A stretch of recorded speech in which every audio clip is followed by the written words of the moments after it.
নিয়তির নিষ্ঠুর পরিহাস। ভয়ঙ্কর সড়ক দুর্ঘটনা প্রাণ কেড়ে নিল তরতাজা যুবকের সুখ বাগাবাজারে। সহস্রাধিক মানুষের উপস্থিতিতে জানাজা সম্পন্ন।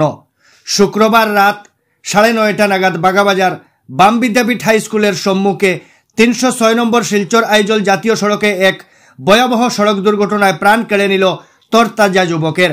মৃত যুবকের নাম বাগাবাজার বনগ্রামের বাসিন্দা নূর আমিন বড়বইয়া ওরফে সুটো। প্রত্যক্ষদর্শীদের বয়ান মতে রাস্তার উপরে দাঁড়িয়ে থাকা মিজোরামগামী একটি 12 চাকার লরির পেছনে বাইকের সজোরে ধাক্কা লাগে। এতে বাইক আরোহী সড়কের উপর ছিটকে পড়ে। স্থানীয় লোকজন তাকে উদ্ধার করে শিলচর মেডিকেল কলেজ হাসপাতালে নিয়ে গেলে কর্তব্যরত চিকিৎসকরা মৃত বলে ঘোষণা করেন। দুর্ঘটনার পর পরিস্থিতি উত্তপ্ত হয়ে উঠে। স্থানীয় লোকজন জড়ো হয়ে জাতীয় সড়কের উপর যত্রতত্র অবৈধ পার্কিংকে দুর্ঘটনার জন্য দায়ী করেন।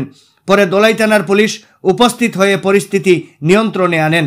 এদিকে শিলচর মেডিকেল কলেজ হাসপাতালে ময়নাতদন্তের পর শনিবার মরদেহ বাড়িতে নিয়ে আসলে শোকাবহ পরিবেশের সৃষ্টি হয়। কয়েকশো মানুষের উপস্থিতিতে জানাজা শেষে প্রয়াত নূর আমিনকে কবরস্থ করা হয়। নূর আমিনের আকস্মিক মৃত্যুতে বাগাবাজার এলাকায় পরিচিত মহলে শোকের ছায়া নেমে এসেছে। রেখে গেছেন স্ত্রী, 1 ভাই, 4 বোন এবং অসংখ্য আত্মীয় স্বজন সহ 4টি সন্তান।